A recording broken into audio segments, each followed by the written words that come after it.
Se você quer que Deus use sua vida, então esta mensagem é para você. Eu quero falar com você sobre as 7 maneiras que Deus irá testá-lo antes que ele possa usá-lo. Você sabe que existe um processo que Deus quer que a gente passe. Quero dar uma olhada na vida de José. Vamos colher verdades bíblicas e ver as muitas maneiras pelas quais Deus o testou antes de ser elevado a lugares de influência. No Salmo capítulo 105, versículo 19, a Escritura diz: até que chegou a hora de realizar seus sonhos, o Senhor testou o caráter de José. Serviço. Então, vamos dar uma olhada neste primeiro teste, indo para Gênesis capítulo 37, 12 a 14, onde a Escritura diz: os irmãos de José tinham ido cuidar dos rebanhos do pai, perto de Siquém.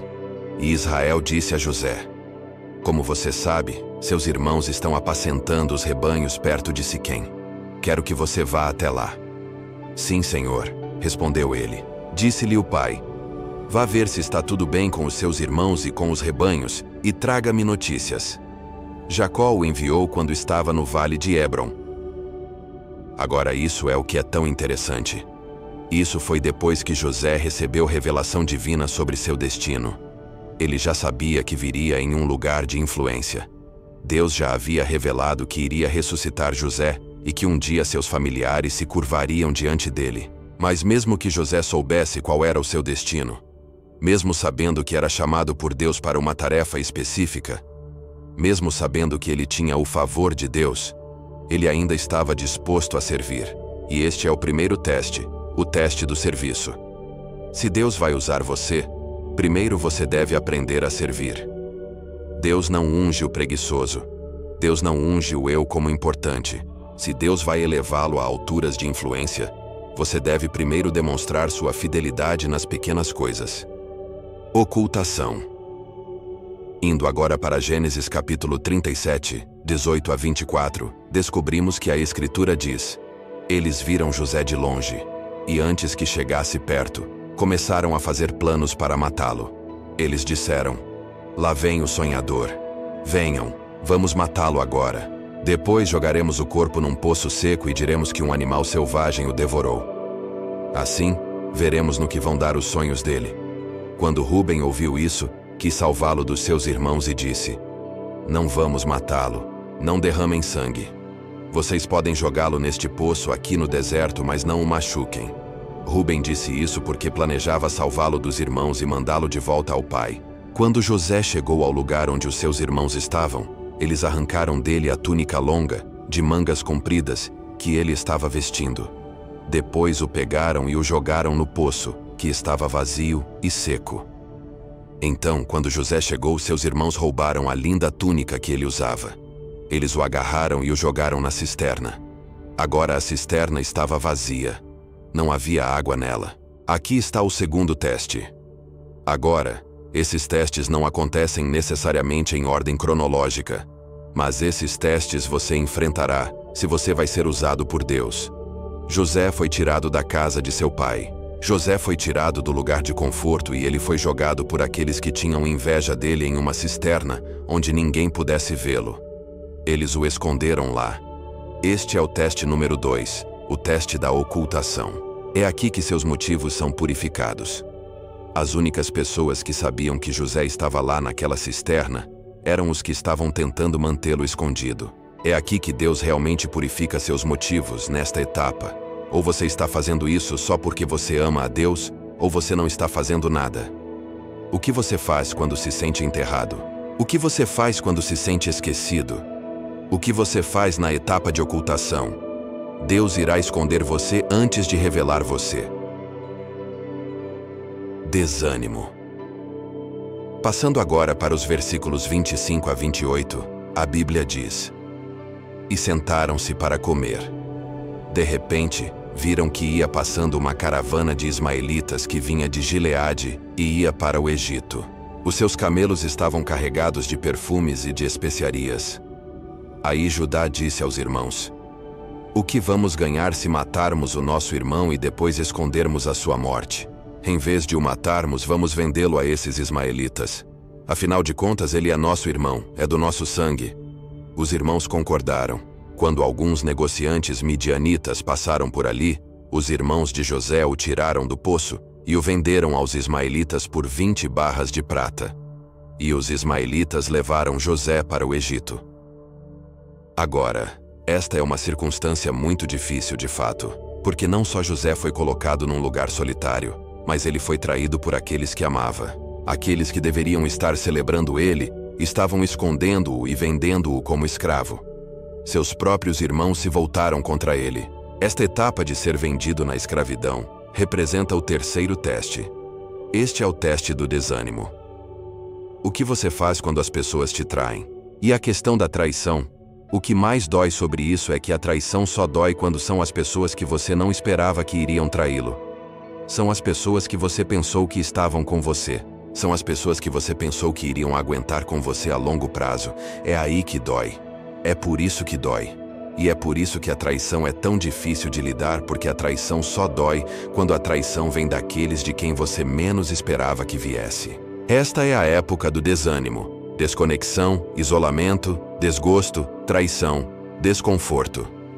Ele não sabia o que seu futuro reservava, mas é nessa época de isolamento que Deus realmente irá processar você. Quando você estiver sob essa pressão, o que há em você será revelado pelas circunstâncias. É nesta época de desânimo que Deus começa a moldar sua pessoa. Ele começa a fortalecer sua resistência espiritual. Esta desconexão e isolamento é, na verdade, um convite de Deus em maiores profundidades de sua presença. Fidelidade. Olhando agora para Gênesis capítulo 39, 1 a 3. A Escritura diz: José foi levado para o Egito, onde os ismaelitas o venderam a um egípcio chamado Potifar, um oficial que era o capitão da guarda do palácio. O Senhor Deus estava com José. Ele morava na casa do seu dono e ia muito bem em tudo. O dono de José viu que o Senhor estava com ele e o abençoava em tudo o que fazia. Assim, embora José tenha sido vendido como escravo, mesmo que ele tenha sido colocado em uma circunstância em que ele não queria estar, mesmo que ele tenha sido traído, mesmo que ele tenha sido levado de sua casa, até mesmo na casa de Potifar, mesmo na escravidão, José ainda fez o melhor que pôde. José ainda andava com excelência. E porque ele permaneceu fiel, mesmo nas circunstâncias difíceis, houve favor em sua vida. Você pode receber favores mesmo em circunstâncias difíceis. Você pode ter o favor de Deus, mesmo quando as coisas não estão indo do jeito que você deseja. José comprometeu-se a ainda servir, a ainda ser um homem de integridade, para ainda fazer as coisas com excelência. Tanto que Potifar percebeu e deu a José um lugar de influência. Portanto, este é o teste número 4, o teste da fidelidade. E a propósito, fidelidade não é apenas atividade ao longo do tempo, é excelência ao longo do tempo. Algumas pessoas ficam presas aqui. E aqui está o problema de um teste. Quando você falha em um teste, você tem que pegar de novo até passar. E algumas pessoas ficam presas em ciclos, porque eles não estão passando nos testes. E nesta etapa em que Deus está querendo você para demonstrar sua fidelidade, é possível que você tenha agido em excelência? É possível que haja algum movimento, há alguma ação, mas embora haja ação, não há uma atitude piedosa. Fidelidade não é apenas ação durante um longo período de tempo. Fidelidade é ação por um longo período de tempo com o espírito certo, a mentalidade certa e a atitude certa. A maneira mais segura de desacelerar esse processo é tentar apressar. Você pode permanecer fiel. Você pode permanecer fiel mesmo quando as coisas não são como você gostaria que fossem. Aqui está a questão da perseverança e da fidelidade. A perseverança nem começa até você pensar que deu tudo o que tinha. A perseverança nem começa até sentir vontade de desistir. Quando você sentir que deu tudo o que podia, você se esgotou. Você já tentou tudo o que pode fazer, e você se entregou a algo, e você sente vontade de desistir. É aí que começa a perseverança. Bênçãos. Voltando agora às Escrituras, desde o dia em que José foi encarregado da casa e das propriedades de seu senhor, o Senhor começou a abençoar a casa de Potifar por amor a José. Portanto, o favor estava repercutindo na casa de Potifar. Todos os seus assuntos domésticos correram bem e suas colheitas e gado floresceram. Então Potifar deu a José completa responsabilidade administrativa sobre tudo o que possuía. Com José lá, ele não se preocupou com nada, exceto que tipo de comida comer. Ora, José era um jovem muito bonito e bem constituído. E a esposa de Potifar logo começou a olhar para ele com desejo. Venha e durma comigo, ela exigiu, mas ele recusou. Olha, ele disse a ela, meu mestre confia em mim com tudo em toda a sua casa. Então José recusou-se a ceder a esta tentação. José recusou-se a pecar. Agora vemos que José foi testado em seu serviço, em seu esconderijo, no seu desânimo, na sua fidelidade. Mas aqui agora, José está sendo testado em suas bênçãos. Você realmente pensa sobre a história de José, e você pode concluir que talvez ele tenha pensado que a casa de Potifar era a realização do sonho. Pense nisso. Correspondia ao que o sonho havia dito. Houve influência, houve favor. Ele se destacou em um lugar de autoridade. José se deu bem na casa de Potifar. Ele poderia ter dito, aqui está, cheguei. O sonho foi realizado, e mesmo naquele lugar de bênção, ele permaneceu fiel. Ele escolheu não pecar. Ele escolheu não se voltar contra o Senhor. Ele escolheu manter sua integridade. E embora houvesse uma mulher pedindo a ele para dormir com ela, ele recusou a tentação. Ele manteve sua integridade mesmo na época das bênçãos. E este é o teste das bênçãos. Você ainda pode permanecer fiel?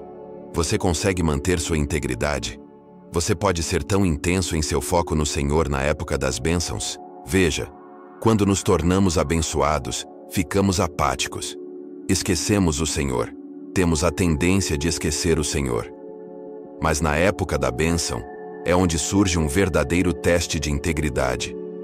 Agora você está confortável. Agora você tem o que acha que precisa. Talvez você pense que chegou. Talvez você pense que o sonho foi realizado, mas ele permaneceu fiel às coisas de Deus. Agora aqui está o que é interessante porque José resiste à tentação. A esposa de Potifar se volta contra ele e o acusa, e então ele é jogado na prisão. O que você faz quando fazer a coisa certa parece colocá-lo no lugar errado? Senhor, eu te obedeci, Senhor. Eu fiz o que você me pediu para fazer. Por que é que as coisas não estão acontecendo do jeito que eu quero que aconteçam? O que você faz nessa situação? José sabia o que era isso.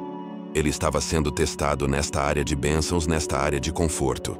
E agora ele chega ao local da prisão. Ciúme. Pense nisso. A prisão era uma promoção, embora não parecesse como uma promoção no reino natural. E assim lemos em Gênesis capítulo 40, sobre dois homens que encontraram José na prisão, o copeiro e o padeiro. José já está lá há algum tempo. O copeiro e o padeiro entram na prisão. O padeiro acaba sendo morto pelo rei, mas o copeiro recuperou sua posição. José profetizou para eles. Ele profetizou para o copeiro dizendo, você vai sair da prisão. Você será restaurado à sua posição. E então em Gênesis capítulo 40, versículo 14, vemos algo interessante. Assim diz José ao copeiro, quando tudo estiver indo bem com você, lembre-se de mim e seja bondoso comigo. Fale de mim ao faraó e tire-me desta prisão. Em outras palavras, ele lhe dá uma boa palavra. Ele diz ao copeiro, olha, embora você tenha sido jogado na prisão, você vai sair daqui. Você será restaurado ao seu lugar de posição. Mas lembre-se de mim quando sair daqui. E então o copeiro, como José havia profetizado, é restaurado para esse lugar de posição. Mas ele se esquece completamente de José. Isso aqui, teste número 6. Este é um grande problema. É o teste do ciúme. Veja, é fácil celebrar os outros quando eles são abençoados. É difícil celebrar os outros quando eles são abençoados com o que você tem orado. Você é abençoado nessa área. Você é abençoado em uma área diferente. Maravilhoso. Eu celebro você. Mas o que você faz quando os outros parecem obter uma resposta mais rápida às suas orações do que você? José passou mais tempo na prisão, mas o copeiro saiu mais cedo do que ele. Deve ter sido frustrante ver os outros indo e vindo quando ele foi fiel ao Senhor. O que você faz com o teste do ciúme? Você celebra os outros que estão sendo abençoados da maneira que você quer ser abençoado? Ou você está cheio de inveja? Você está cheio de ambição ímpia? Você está cheio de espírito competitivo? O teste do ciúme realmente testará os motivos do seu coração. Fé. Finalmente, vemos o teste número 7 olhando para Gênesis capítulo 41. Vou ler os versículos 1, 9 e 12, versículo 1. 2 anos depois, Faraó sonhou que ele estava na margem do rio Nilo. Então o faraó tem um sonho. No versículo 9 vemos: Então o chefe dos copeiros disse ao rei: Chegou a hora de confessar um erro que cometi. Disse ele ao faraó. E então no versículo 12, lá na cadeia estava com a gente um moço hebreu, que era escravo do capitão da guarda. Contamos a esse moço os nossos sonhos, e ele explicou o que queriam dizer. Agora finalmente Deus junta as peças em seu timing perfeito. Mas imagine ser José esperando todo esse tempo. E finalmente José é libertado da prisão. Ele interpreta o sonho de Faraó. Mas pense no fato de que ele teve que sair com fé para interpretar o sonho de Faraó. Se você interpretar o sonho e errar, você não só vai para a prisão, você provavelmente será executado. Então ele teve que vir deste lugar em que ele se sentiu confortável. Ele teve que deixar o ambiente familiar e ele teve que dar um passo de fé. Você quer avanço? Dê um passo de fé. Algumas pessoas ficam presas em seus ministérios, em seu chamado, e eles se perguntam como chegarão ao outro lado. Eles se perguntam como vão alcançar o destino que Deus lhes revelou. É hora de dar um passo de fé.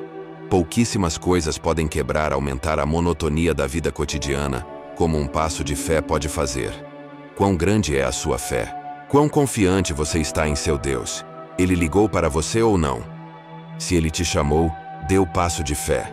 Então, as 7 provações dos chamados, vamos recapitular. O teste número 1 é o serviço. O teste número 2 é o ocultamento. O teste número 3 é o desânimo. Teste número 4, fidelidade. Teste número 5, bênçãos.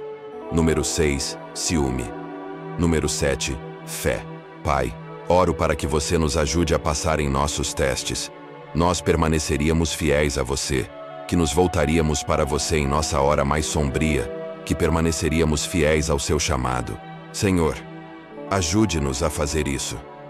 Dê-nos o sermão, dê-nos sabedoria e nos ajude a passar nesses testes divinos para que possamos ser usados para a tua glória. Eu quero que você diga isso a Ele. Diga: Senhor, usa-me para a sua glória, em nome de Jesus.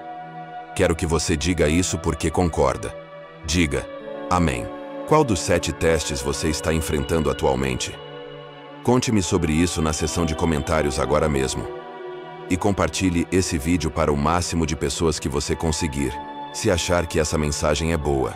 Vou deixar mais 2 vídeos para que escolha qual assistir. Te vejo no próximo vídeo, e que Deus nos abençoe.